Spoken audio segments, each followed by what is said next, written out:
All right, so let's go ahead and get started. Welcome to our Summer 2020 Innovation, Business, and Law Speaker Series on innovation policy and responses to COVID-19. I'm thrilled to bring you the second speaker in our series, which has some of the most amazing legal scholars writing on the subject. Each week, we're going to have a short talk by one of our series speakers, followed by some time for questions. Additional details you can find on our website at ibl.law.uiowa.edu. So today's speaker is Professor Nicholson Price. He's going to be talking about public funding and COVID-19 innovation. As I've noted in the chat, the ability to type in chat is enabled. And if you'd like to ask questions, you can type them into the question function in Zoom. And just as a reminder, this program is being recorded. Next week, we're going to host University of Houston law professor Sapna Kumar, who's going to be talking on patents, pharma, and the pandemic. So mark your calendars for that talk as well. With that, I am thrilled to introduce today's speaker.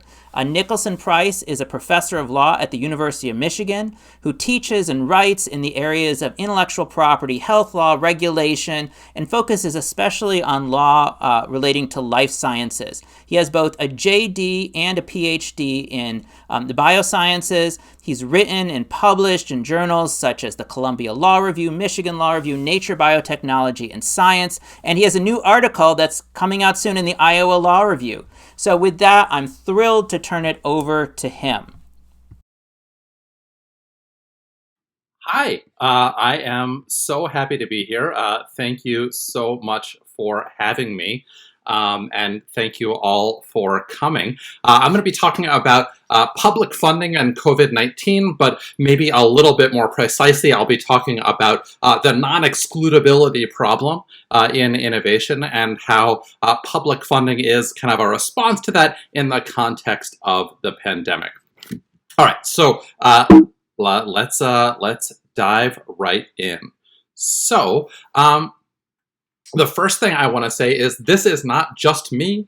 This, much like Jake's talk last week and Lisa and Rachel's talk a little bit later, comes out of a series of collaborative blog posts that I've been working on with Lisa Willett. That's her in the fuchsia sweater, Rachel Sachs in the black blazer, and Jake Shurkow, who is on the bottom right, also in the black blazer. So the four of us have been working together thinking about innovation institutions in the context of the COVID-19 pandemic, and this work springs out of that.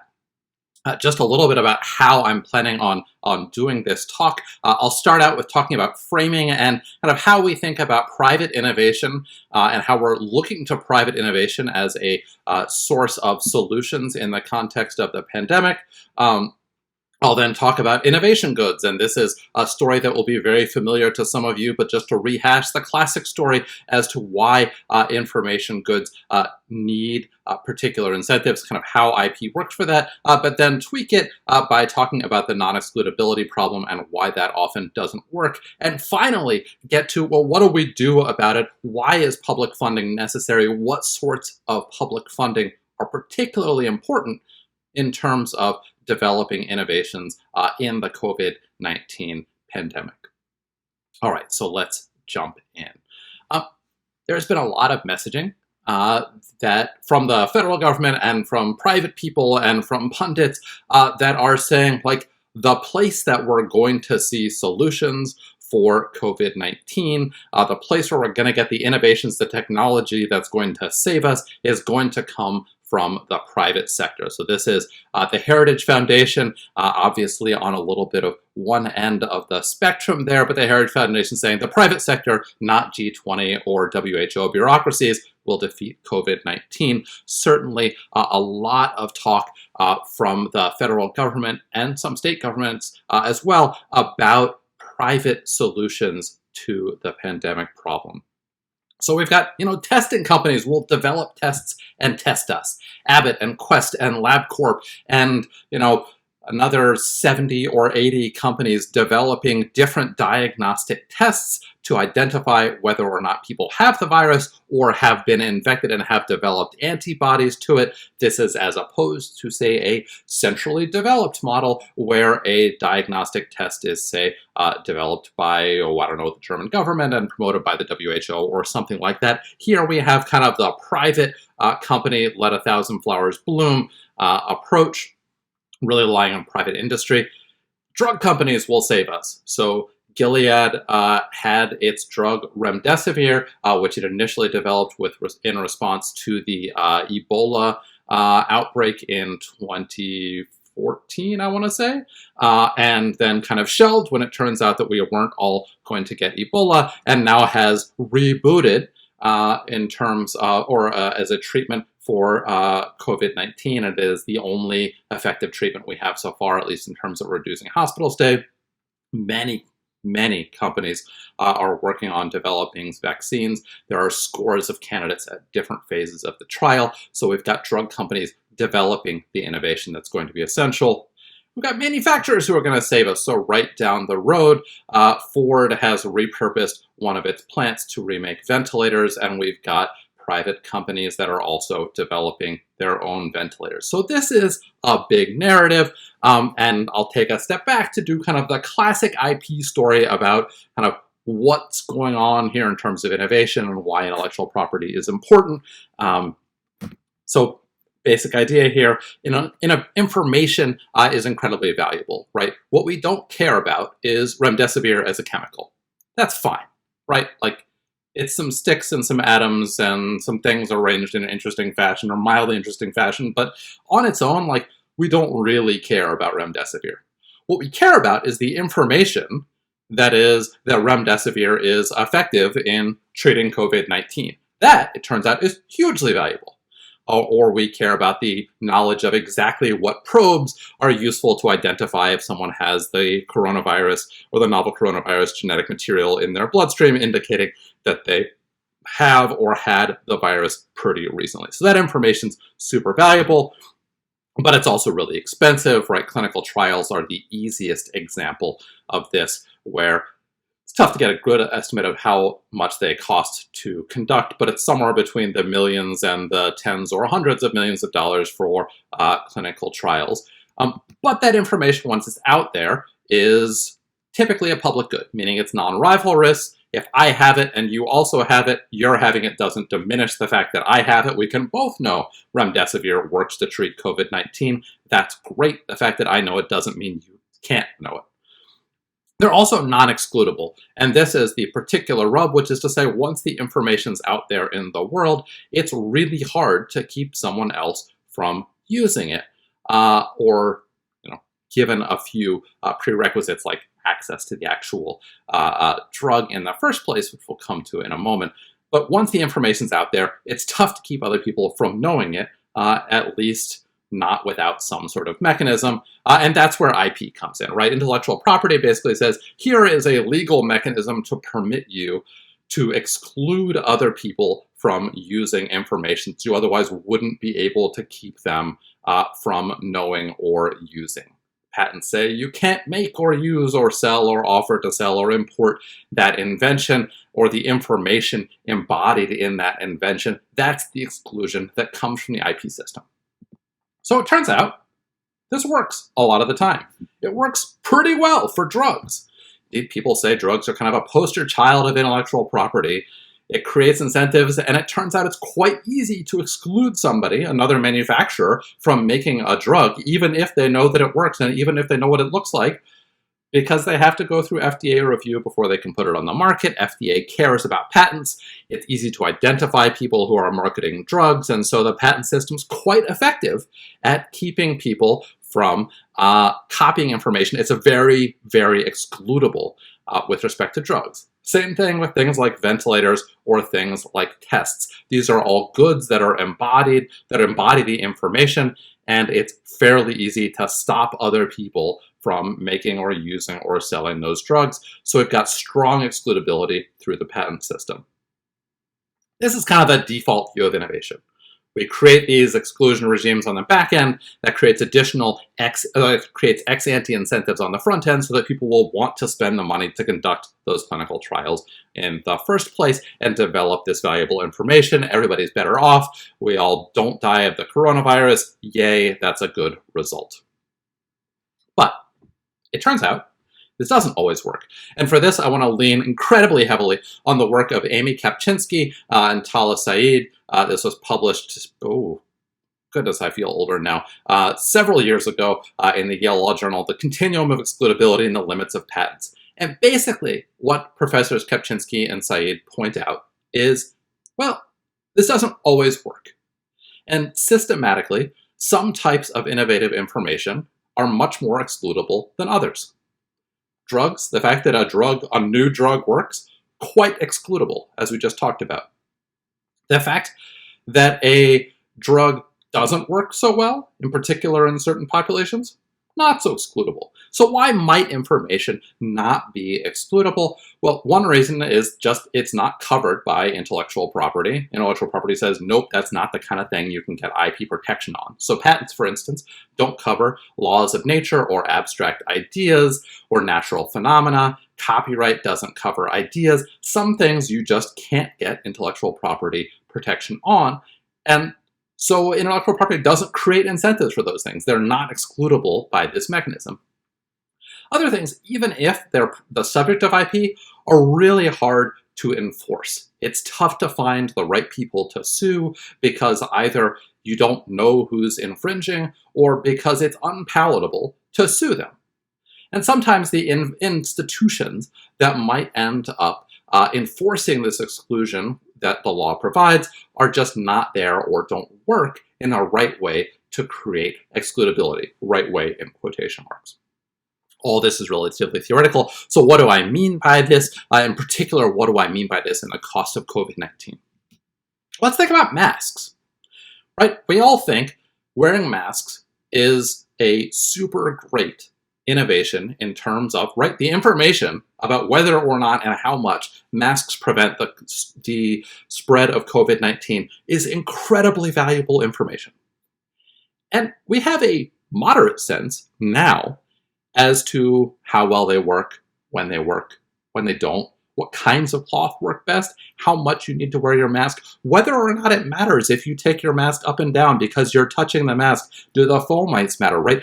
That's all really valuable information because masks, along with social distancing, are absolutely key innovations in terms of preventing the spread of COVID-19. That's expensive information to get. That's incredibly socially valuable information. But it's almost impossible to exclude that information, right? Try to imagine it. Can you imagine a patent on wearing a mask or a patent on wearing a mask in a certain way? You could, I suppose, imagine a patent on a mask made of a certain material, and so we might expect to see eventually masks developed like that. But given the armies of people with sewing machines and old t-shirts and things like that, if we're talking about cloth masks, patents impossible to enforce. Can you imagine suing the people that go into Walmart that are wearing the mask in the way that you have developed as the most effective? Of course not. And we wouldn't want it even if you could, because we want everybody to wear the mask. Valuable information, totally non-excludable, or almost. Proning, similar sort of thing. Proning basically just refers to flipping somebody over when they are being treated in a hospital for coronavirus or for COVID-19 so that they're resting on their belly instead of on their back. And it turns out this makes their breathing much easier and really helps their prognosis in terms of being treated and recovering from the virus. But we don't actually know how much better. That's really valuable information. We'd like to know, does it make sense to just keep somebody there or just to flip them once in a while? How early do you have to do it? How much does it help? Does it help some people more than others? Expensive information, again, really difficult to exclude. Maybe easier to exclude because this happens in hospitals. And you could imagine suing hospitals, at least you can identify them. But wow, is that bad optics to sue hospitals for using your technique to try to save people. Second uses of drugs comes into this category as well, which is to say, if we have an old drug that works for some purpose, and we're trying to figure out, does it work as well for a new purpose, that's information that's kind of tough to exclude. So hydroxychloroquine is a key example of this, right? Remember hydroxychloroquine? This is what President Trump has been touting as this old malaria drug that's going to treat COVID-19. It sure would be great if we knew how well it does treating COVID-19. And eventually we figured that out, thanks in no small part to public funding. But that information, you might think that's super valuable. It is, but turns out it's also quite hard to exclude because the drug is off patent. And it's an old drug, and so the good itself is not protectable by intellectual property. Rather, we're just trying to protect the knowledge that this old drug that generic companies make is also potentially valuable for this new use. Really hard to enforce that type of information, and so we don't have the right type of incentives in terms of developing that information, at least not for private bodies. And last, we turn to negative information on drugs, and here we'll stick with hydroxychloroquine, right? The fact that hydroxychloroquine causes lots of heart problems is, again, socially really valuable. Very hard to exclude. Low incentives for private firms to develop that information, at least low ex-ante incentives. So, a couple of caveats on this. First, I want to point out these are relative incentives. I'm not saying there aren't any incentives for private companies to develop information about the right kind of mask wearing or proning or second uses of drugs or negative information on drugs or any of those things. There are some incentives out there, first mover advantage, increased sales. There's lots of stuff you can do, but they're going to be lower incentives for this relative, say, to things like developing a new drug from scratch or a new medical device from scratch.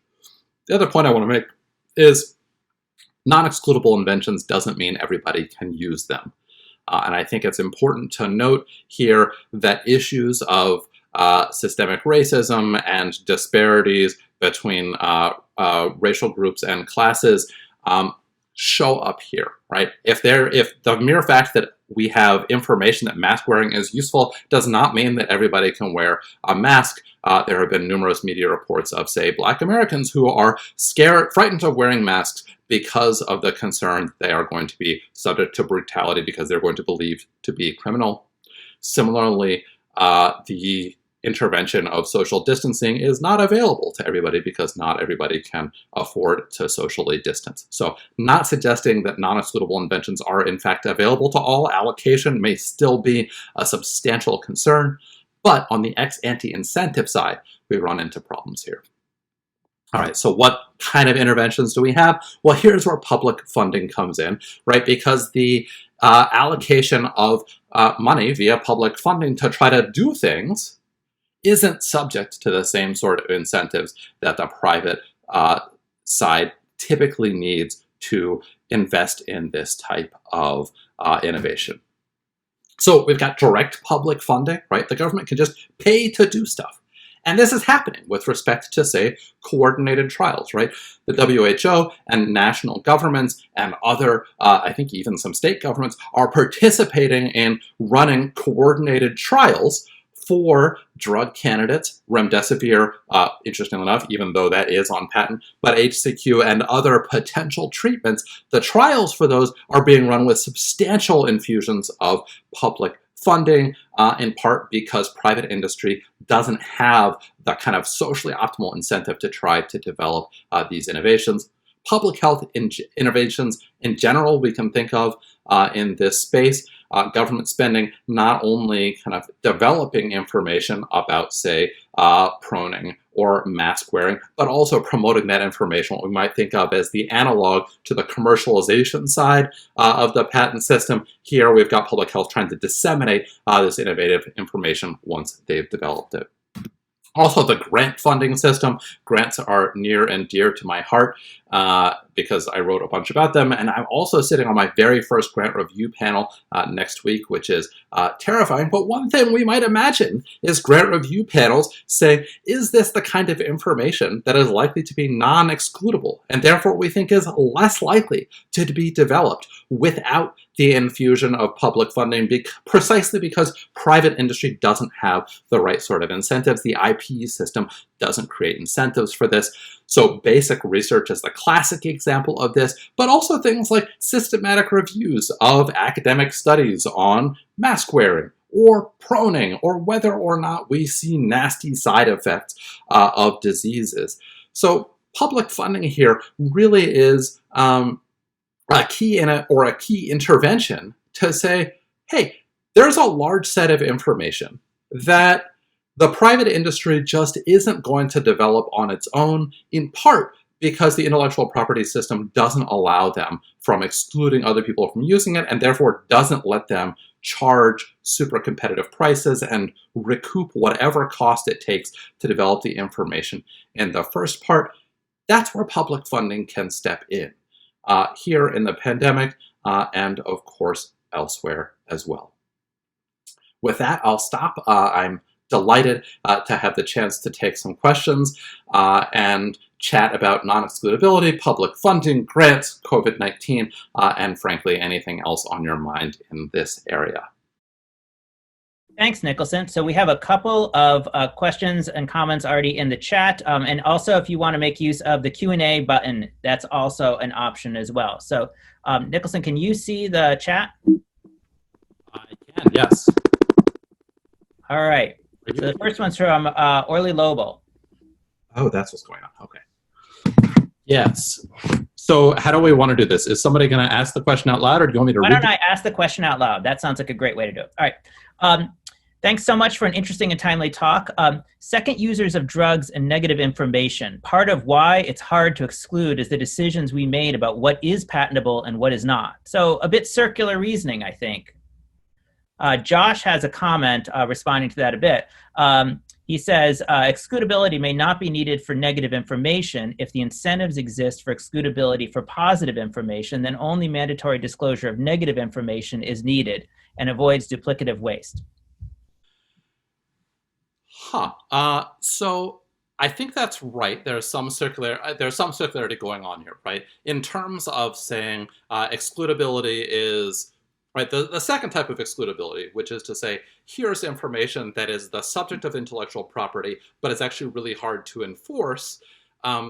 That exists kind of as an independent set of things to say there's not a policy decision that says we can't cover this information. It's just that it's a really bad optics to sue doctors or hospitals or patients or mask wearers or whatever. But you're quite right that the first set is to say, well, okay, here's information that we have decided is not protectable by the patent system. And so one response would be, you could try to say, like, yeah, we're going to try to make this information excludable. Negative information, it's hard to see how you would do that. Hard to see how you would exclude somebody from, say, not taking a drug because they know that it doesn't work. That would be tough to do. But on the other hand, information about second uses of drugs, right? We have, in fact, you can get patents on second uses of drugs. We're trying to say, like, yes, this is excludable information. It's valuable information. It turns out they're quite tough to enforce for a number of reasons, most particularly because drug companies can make, once a drug company can make a generic version of a drug, basically doctors don't report exactly what they're prescribing a drug for. It's very hard to enforce patents against doctors for this sort of thing. And so the enforcement issue comes into play. But a bunch of people have suggested, like, hey, we should try to make these things more suitable. Erica Litzen has written quite a bit recently about let's try to make second uses more excludable to solve exactly this problem of incentives. Turns out it's tough to do. In this particular context, of course, right, part of the reason that public funding is a desirable policy solution in the pandemic space is because excludability creates ex-ante incentives, but also makes allocation issues. We want everybody to be using the drugs, everybody to be wearing masks. Excludability is a problem for that. I would be remiss if I didn't point out that my collaborator, Lisa Willett, has, with Daniel Hemmel, pointed out that you can easily split apart these incentives and allocation mechanisms, but I'll leave that for her to talk about. Okay, next question is from George Contreras. Wouldn't proning be considered a method of medical treatment from which healthcare providers are immune from infringing under 287C? Yes, I think that, well, sorry, I should be clear. Proning is maybe patentable. I think probably you would have a hard time patenting it, even if you could, for lots of reasons, including novelty, and maybe it doesn't quite fit as a surgical method. But I think you're right that even to the extent that proning is patentable, and even to the extent that firms were willing to sue physicians, then the 287C exclusion would likely prevent any remedy anyway. So these are, say, triply non-excludable. Next, we have a question from Josh Sarnoff. You may have covered it, but how do we assure that the research, development, and regulatory costs that we need to assure are adequately funded and well matched to public access and ability to pay?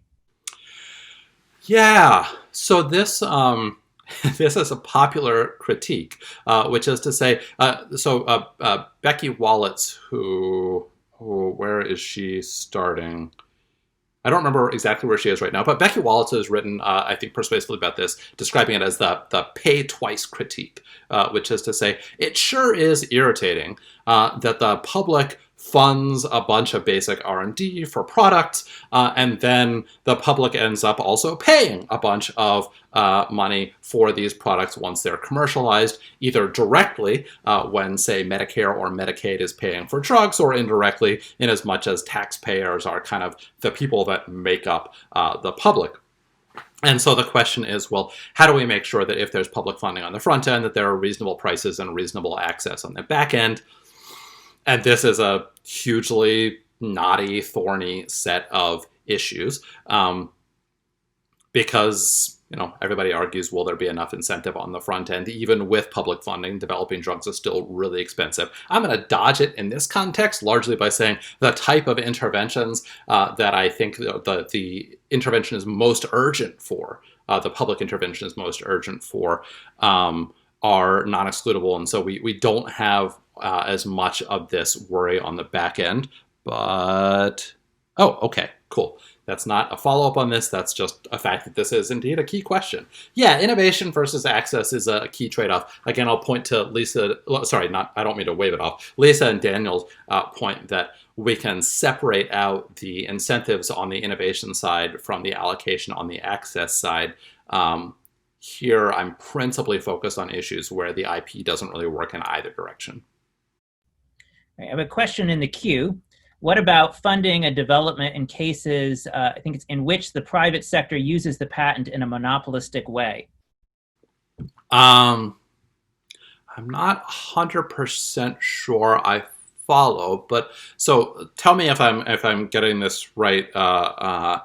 This sounds to me like a variation on Josh's question, which is to say, well, what happens if the public does some of this funding on, say, basic research, non-excludable stuff, and that yields an excludable intervention, like a new drug, like some sort of method of treatment that actually can be reasonably protected through, say, the patent system, and then the developer is charging or is using this monopolistically, charging lots of money. The concern, like remdesivir is an example of this, right? There's lots of public funding that went into some of the early work with remdesivir. Now it's going to be charged at, $3,200 a dose, something like that.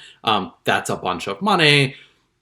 How do we set this balance right? And there's not an easy answer to that. If you look to the panel of economists ask, or drug economists and drug policy folks ask, what's the right price for remdesivir? And people range from it should be 10 bucks a dose to no price is too high, given that we desperately want as much innovation as we can possibly get in this space.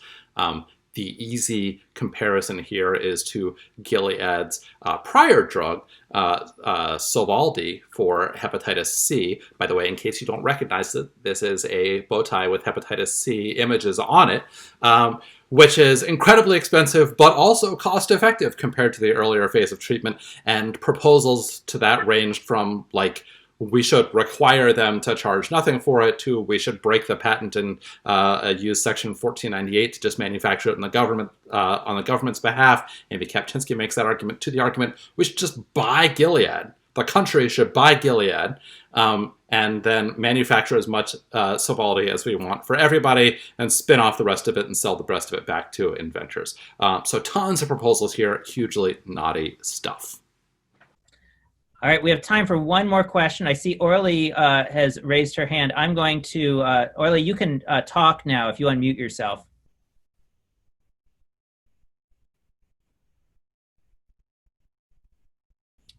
Orly, are you there? All right, I'm not hearing anything from Orly. Nicholson, if you want to take a look at the last comment we have in chat. This is from Bob Cookdegan. Or Nicholson, think Myriad-like business model of patents that cover methods and molecules that prevent others from getting information about variants that no one has yet discovered, but they behave under a service or product monopoly model. Yeah, so a different way. So, and this actually ties in with a comment that Orly made earlier, which is to say non-excludable information sometimes companies keep as trade secrets, right? If you can't exclude information once it's out there in the world, if you can't exclude people from using it, well, one way of dealing with that is making sure it never gets out there in the world and keeping it secret and therefore developing your business model around it. As Bob Cookdegan points out, this is what Myriad did, which is it kept all of its testing in-house and didn't share its genetic variants with other people. And so it had the biggest, had and I believe still has, the biggest data set of BRCA1 and BRCA2 breast and ovarian cancer predisposition gene mutations in the world. That information's hugely non-excludable once it gets out in the world, but it just makes sure it doesn't get out in the world. That has its own costs, right? So trade secrecy is one way around the non-excludability problem. It works for some things. Doesn't work for other things, right? Hard to imagine trade secrecy for, say, the right way to wearing a mask as a useful intervention in the world, or the right way to prone people. Like, that's tough information to keep secret. But there are some types of information where trade secrecy provides a way around the non-excludability problem by providing a different exclusion mechanism that can help create the incentive, but only for some types of innovations and for things that we really want everybody to use. For instance, to say stop or slow a global pandemic, it's not super helpful there. Terrific. Well, thank you for that terrific talk, Professor Price. And I really appreciate everyone who joined us, participated, asked questions.